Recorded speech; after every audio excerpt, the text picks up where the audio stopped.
Fala, gente amiga, tudo bom? Eu sou Carlos Luozi e este é o Batata Diário, seu programa de dicas do Diário do Capitão. E hoje vamos continuar nossas análises de episódios de Jornada nas Estrelas. Vamos voltar a TOS, a série clássica, mais especificamente ao quarto episódio da segunda temporada, intitulado O Reflexo no Espelho. Gente, esse é um outro, episódio importantíssimo, tá? É uma outra referência da franquia, no caso, um episódio que é muito importante para o canon, assim como o Equilíbrio do Terror, que é o episódio dos Romulanos, esse episódio ele vai introduzir, o famoso universo espelho que vai ser usado em DS9, que vai ser usado em Enterprise, que vai ser usado em Discovery, quer dizer, esse tema do universo espelho ele foi exaustivamente, trabalhado em outras séries, e tudo começa com esse episódio Reflexo no Espelho, Todos nós já sabemos na história, a Enterprise está tentando negociar exploração de lítio com uma espécie chamada Halcon, Só que está tendo uma tempestade magnética muito grande e nessa tempestade magnética o que acontece? Quando a tripulação da Enterprise se transporta, para a nave, eles acabam passando para um outro universo, para um universo paralelo, onde tudo é o contrário. Vamos dizer assim, a Federação é uma entidade, uma instituição que busca a paz, que busca a união, coisa e tal, e por um outro lado você vai ter um império terrestre que vai ser altamente opressor, altamente maligno, no caso, Então você vai ver o Kirk, a Uhura, o Scott e o McCoy, chegando no universo onde você vai ter uma Enterprise do mal, um Spock do mal, um Sulu do mal, todo mundo do mal, tá? E o negócio era você acabar com os Halcons, porque os Halcons não estavam querendo transportar o de lítio, no caso, ceder o de lítio, para a Federação, E aí o que acontece? A gente vai ter a situação ali do Kirk como esse capitão, tentando adiar esse ataque dos Halcons, o que vai ser um negócio altamente, como podemos dizer, vai ser um negócio altamente contrário aos princípios desse império, que vai colocar o Kirk numa posição muito difícil, E a gente vai ter ali o Kirk, a Uhura, o Scott e o McCoy pensando em alternativas para voltar ao nosso universo, que depois ficou convencionado como universo Prime, no caso, E o que acontece? Eles vão ter que lidar, conviver com esse império do mal, com essas práticas desse império do mal aí, que são interessantes, bem interessantes no caso. O interessante nesse episódio é que a gente tem a oportunidade de ver umas coisas muito peculiares. Primeiro, é um episódio que vai dar uma ajuda, vai dar um estímulo aos personagens e os atores que interpretam os personagens que ficavam fora daquela tríade, Spock, McCoy e Kirk, no caso. Você vai ter aí um desenvolvimento muito bom da Uhura e principalmente também um desenvolvimento muito bom do Sulu. A Uhura que estava com medo de ir para a ponte, nesse império do mal aí, no caso, ela está com trajes mais mínimos ainda, como se a luxúria, como se a sensualidade feminina fosse uma coisa do mal, um pecado capital, coisa e tal. Então os trajes estão menores ainda, para a Uhura, ela parece a barriguinha lá dela, a sarada dela lá, E aí o Sulu dá em cima dela, O Sulu tem uma cicatriz enorme aqui do lado, O Sulu faz aquela cara de vilão chinês do Johnny Quest, sabe? Aquele desenho do Johnny Quest que botava os americanos como a melhor coisa do mundo e todo o resto como se fosse a pior coisa do mundo.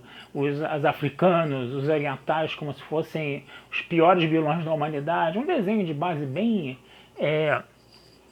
de ideologia imperialista americana mesmo. O Johnny Quest, o Tintin, dentro desse naipe aí, o Sulu caracterizou, entendeu?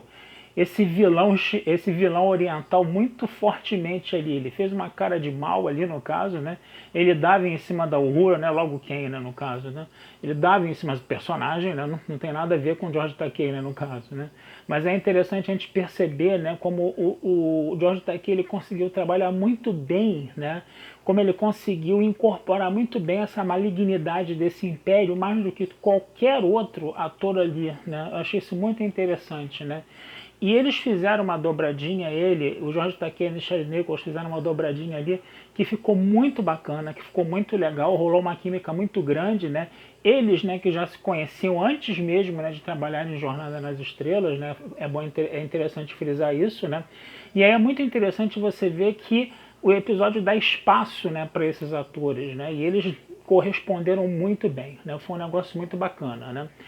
Outro personagem que é interessante, que se adaptou bem ao universo espelho, foi o Kirk, né? Porque o Kirk tem aquela coisa do macho alfa, tem aqueles arrobos autoritários dele, né?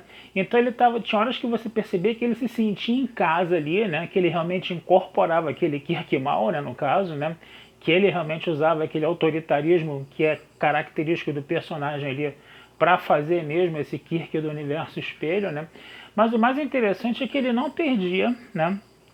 O Kirk vamos dizer assim, do universo Prime, né? Ele tentava evitar que os Hawkins fossem atacados, né? Quando o Chekhov tenta matar ele e o Chekhov fica lá na câmara de agonia, o Kirk obviamente não manda matar o Chekhov, depois tira o Chekhov da câmara de agonia, não deixa ele lá por muito tempo, confina ele aos aposentos, esse negócio todo, né? Então você ainda tem esse Kirk, né, do universo Prime aí também atuando. É interessante você ver isso, né? Rolou até um espaço para ele ter, né, um romance lá, né, com uma mulher chamada Marlena, né, no caso, né, com uma subordinada lá chamada Marlena, que era amante dele, né?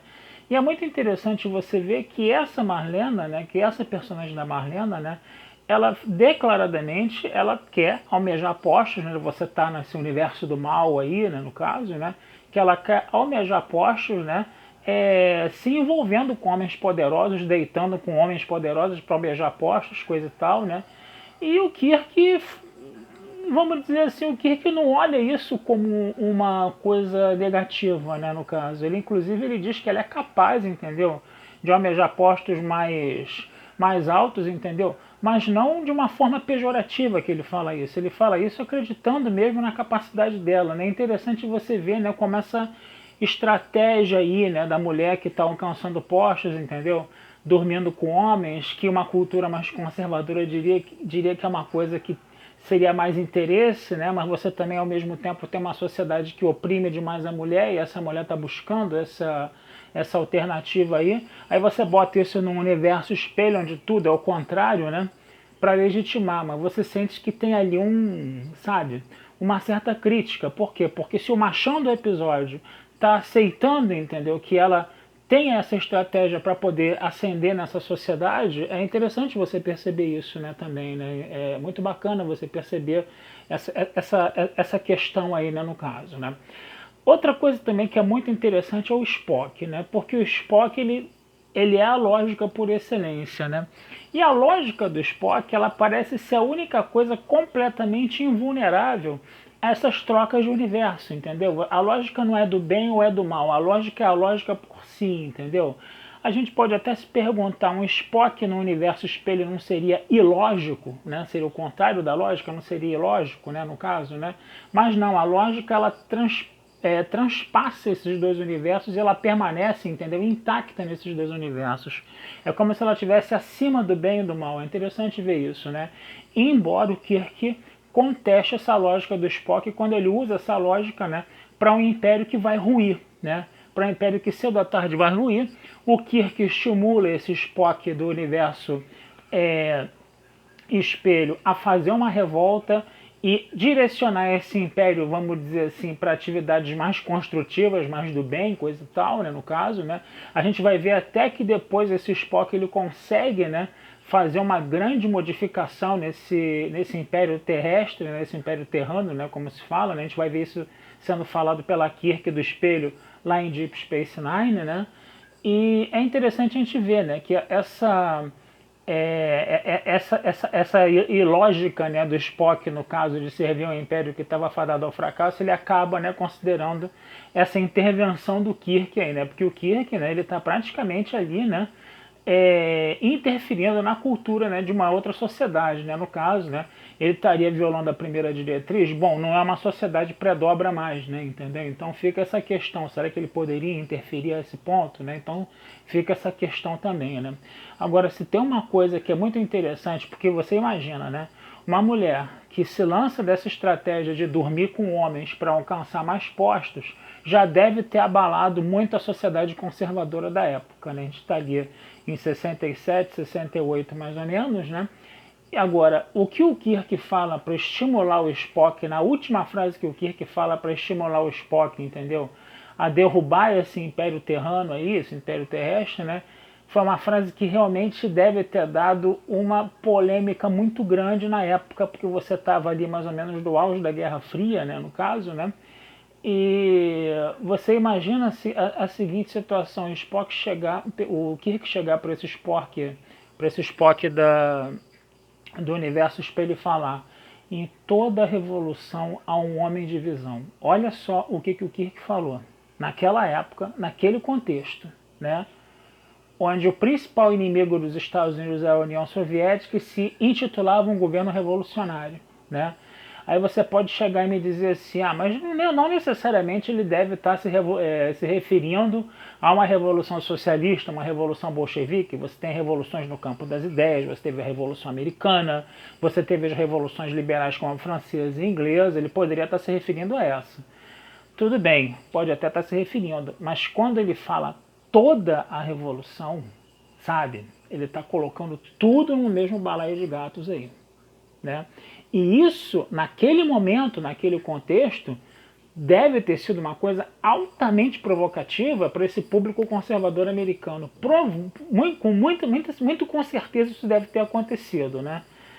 É aquela questão, né, que eu sempre falo aqui, que volta e meia eu falo aqui, né? Jornada nas Estrelas, ela discute política, e discute política de uma forma muito posicionada, tá? Não me venham dizer que esse negócio está sendo feito só hoje, que esse negócio é fisiologismo, que eu não sei o quê, porque bababá. Jornada nas Estrelas sempre discutiu política e sempre escolheu o seu lado, entendeu? E sempre deixou isso claro. Tá? Uma coisa que eu sempre vou falar aqui, tá? Então, é um episódio que, sabe, pelo fato dele brincar com essa coisa de você pegar um universo oposto, onde vamos dizer assim, todos os nossos valores, todos os nossos sistemas de moral estão completamente subvertidos, entendeu? É impressionante você perceber como esse episódio ele encontra brechas para discutir algumas questões, né? Já que você está num universo onde tudo é o contrário, entendeu? Esse episódio ele trabalha isso, né?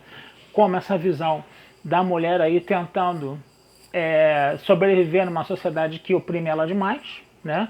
E nesse negócio também é de você falar que uma revolução, entendeu? Tem homens de visão e em todas elas, né? É um negócio muito interessante da gente perceber como esse episódio está trabalhando esses temas aí, né? Temas que não foram muito trabalhados quando o universo espelho foi abordado, né? Em Enterprise, em DS9. Talvez em DS9, eu realmente não me lembro. Eu vi esse negócio há muito tempo, tá? Eu não sou essa pessoa que fica maratonando série todo ano, né? Mas eu já vi isso há muito tempo. Eu me lembro que, pelo menos quando o universo espelho foi abordado pela primeira vez, né, em DS9, a gente teve uma abordagem um pouco mais cuidadosa também. Mas quando a gente for analisar esse episódio, a gente conversa sobre isso com mais profundidade. Gente, é isso aí, tá? Vou ficando por aqui, desejando vida longa e próspera a todos, tá? Esse texto, como sempre, vai estar lá na Batata Espacial, tá? E não deixem de curtir, compartilhar, se inscrever no canal do Diário do Capitão nas redes sociais, que essa ajuda de vocês sempre nos é muito bem-vinda, tá bom? Um abração, fui e até a próxima.